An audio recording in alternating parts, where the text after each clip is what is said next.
बंसी बजा के लैला ओ लैला लैला पटाल तू लैला पटाल तू लैला। ए, हाँ? काल अतना देर रात तक कहवा रहले? अपना कमरा में पढ़ाई करत रहनी। बेवकूफ बनावे खातिर हम ही मिलनी। कल शाम के हम खुद 3 बार तहरा कमरा में गल रहनी, एक बार भी तोरा के ना देखनी। हम पढ़त पढ़त सो गए रहनी। ओकरा बाद जे सपना देख ली ना, लड़की के सपना देख ले होबे? यमराज के हमार गला घोट के मारे आयल रहलन। का बोलले? ऊ तो मार ही डालतन। ठीक उहे बखत हमार भगवान आई के हमरा बचा लिहलन। इला दूध। तुलार उमड़ रहल बा। ई रुपया काहे खातिर? पॉकेट मनी। पॉकेट मनी? हाँ। 100 रुपया? हाँ। हमार बाबूजी तो हमरा के 1 रुपया देत रहलन। रहे दी। सब बाप का एक जैसन होवलन। कितना प्रकार के बाप होवेलन रउआ के पता बा? तू हमरा के समझावा। गोपाल के बाप ओखरा पिछला जन्मदिन पे एगो बाइक खरीद के दिले रहलन। रउआ तो आज तक हमरा एगो बाइक तो दूर के बात एगो पैरा बुलेट भी खरीद के ना दिया। पैरम बुलेट भी खरीद दे, हुआ। लेकिन तोहरा के ना, तोहर बच्चा के। बाप में देख ना अजय, दूध तक पिए ना देनी हमरा बेटवा के। रोज तो गावत रहलू के घर के खर्चा ढेर बा और रुपया देई। लइका के 100 रुपया कहाँ से देत बाड़ू पॉकेट मनी? तू आके सिगरेट पिए के मना बा के ना? हाँ बा ना। बा ना? हाँ हाँ। वो सिगरेट के पैसा बा। सिग उहे खातिर तोहार बेटवा को ज्यादा ही स्मार्ट होत जा रहल बा। ओकर माई ओकरा पे जे पैसा लुटा रहल बिया। हमार लाडला बेटवा। बस करा ना, बहुत अरे गुस्सा देखा तो गुस्सा सही। में लाल भैल बड़ी। जा हम तो से बात ना कर जा। छोटू के गुस्सा आ नाराज हो गई। गइल बात बा। ई है कि Excuse me? Hi. Hi Pooja Sharma care of Agnidev Sharma. आज अचानक लइकन के पास? हमरा पापा के जितना भी बैंक में लॉकर रहला सब ब्रांच मैनेजर कर फोन कैले रहलन। सब बोलन हमरा के रखे लायक एक भी लॉकर नहीं खे। तो हमरा संग फ्रेंडशिप करबा?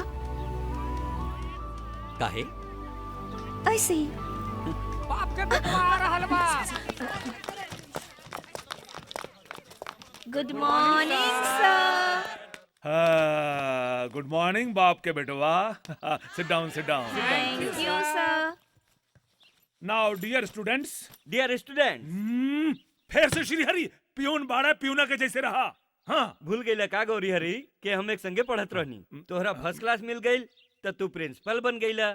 हमरा थर्ड क्लास मिलल, एक खातिर हम पियून बन गईनी। हम दोनों के ग्रेड भले ही अलग बा, लेकिन क्लास तो एक ही बा। दिल से बोला, सही बा ना?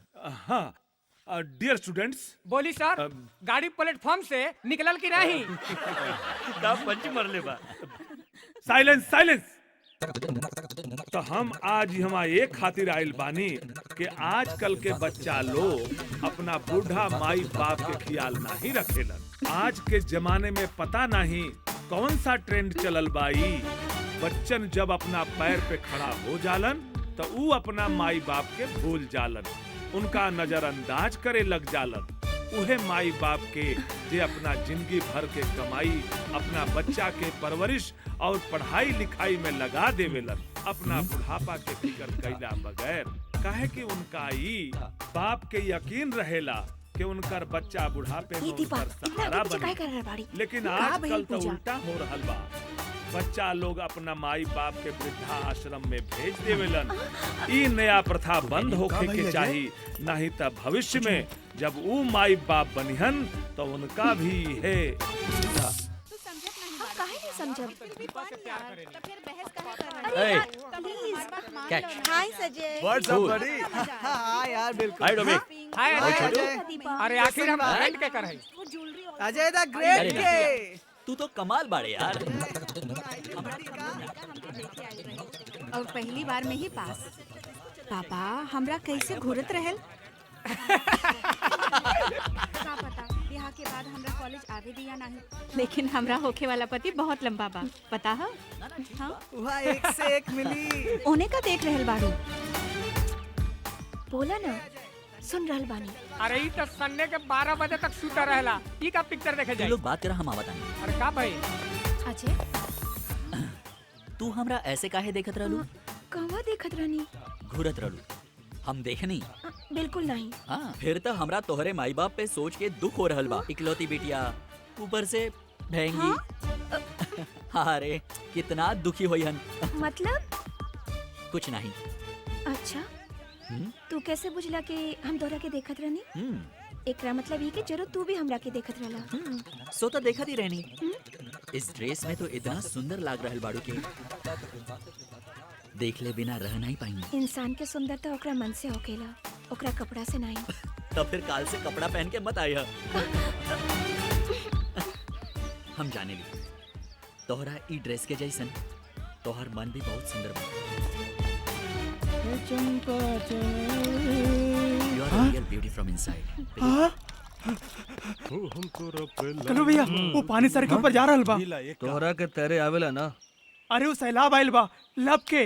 लब के? हाँ वो कैंटीन में एक साथ बैठ के वो लड़का पूजा मैडम के संगे बात करत रहला। बात करत रहल? हाँ